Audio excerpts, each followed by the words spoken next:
It was a sunny Tuesday morning when everything fell apart.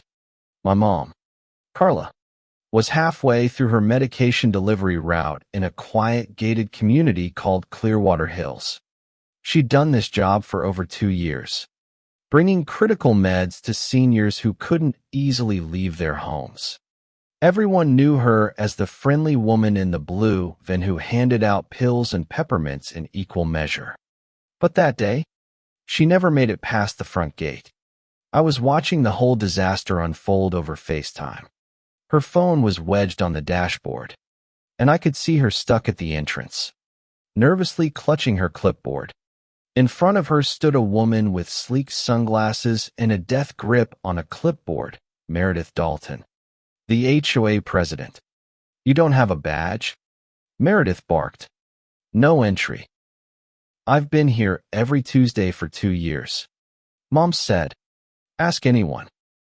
"Not on my list. That van's unmarked. Could be anyone. Turn around." And just like that, she pulled her white Lexus sideways and parked it across both inbound lanes. What Meredith didn't know or didn't care to know was that inside my mom's cooler sat epilepsy meds for an elderly man who was actively seizing inside his home. His wife was calling again and again, screaming that she couldn't find the rescue dose. That was the moment I slammed my laptop shut and sprinted out of my apartment. By the time I arrived, cops were already there. So were a dozen furious residents.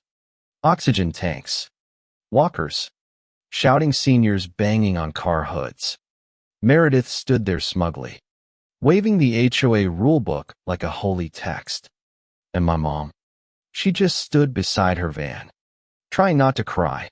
You see, this wasn't just about a badge. It was about control. Meredith had recently taken over the HOA presidency in a power grab after a nasty internal vote. Ever since, she'd been obsessed with order, appearance, and restoring security. My mom was collateral damage in her mission to play queen. Officer Daniels, one of the responding deputies, happened to recognize my mom. "Miss Carla, you deliver to my grandma." That changed everything. Meredith tried to argue, but Daniels cut her off. "You delayed medication for half this community. This isn't an HOA matter anymore. This is obstruction." Residents erupted. Meredith turned pale, but the damage was done. Mom had missed 3 stops. One man ended up in the ER, and the next morning, the pharmacy suspended her route until the situation was resolved. That hit her hard. She sat at the kitchen table, staring at her cold coffee. Not angry, just tired. And that's what broke me. So I fought back. I started visiting residents. Mr. Jacobson, a retired school principal, invited me in and showed me a whole folder labeled HOA Madness. Turns out, Meredith had a pattern. She once shut down a community food pantry because the boxes were visually disruptive.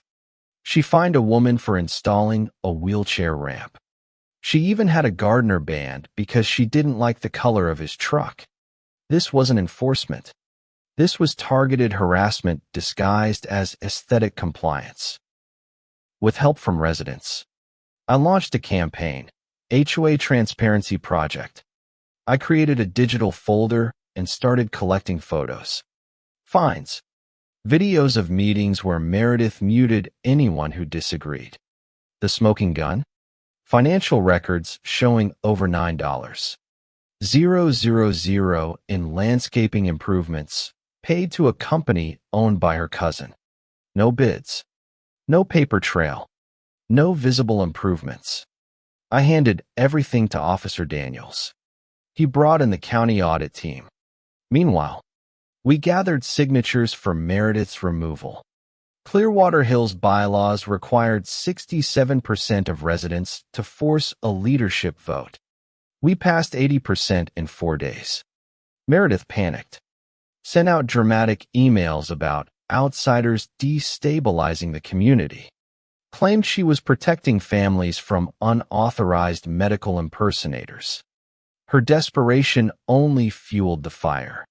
Then came the town hall. Chairs filled the clubhouse lawn. Residents in sun hats and sunglasses clutched their ballots. Meredith stood at the podium in a white blouse and pearls, reading a 5-minute monologue about protocols and liability. Not a single apology. Then Mr. Jacobson stood, voice shaking. He described how his wife missed 3 days of meds. Mrs. Garvey followed, sharing how her husband nearly died during the seizure. And then Mr.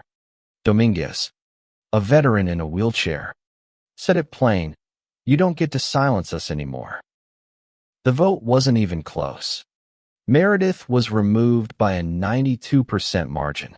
She walked off without a word, leaving her precious clipboard on a chair. But the story didn't end there. The audit found that Meredith had funneled HOA funds into fake projects and had violated multiple bylaws. The landscaping company? Not licensed. Several invoices were completely fabricated. The county began a broader investigation into HOA corruption across the region. And Mom, the pharmacy reinstated her route. Officer Daniels delivered the news himself, along with a signed copy of the incident report stating she had been wrongfully detained. The residents threw a surprise appreciation day. Banners, cookies, music. One card simply read, "You didn't just deliver medicine. You delivered dignity." Weeks later, as we sat on the porch sipping sweet tea, I told her about seeing Meredith at a pharmacy warehouse, taping boxes with her head down. My mom just smiled and said, "I hope she's kinder now." And maybe that's the lesson here. When a community stands up, when the quiet ones speak, when kindness is defended, even the coldest places can warm again. If you've ever faced HOA abuse or seen someone in your neighborhood misuse power, tell me your story in the comments. How would you have handled Meredith? I want to hear what you think.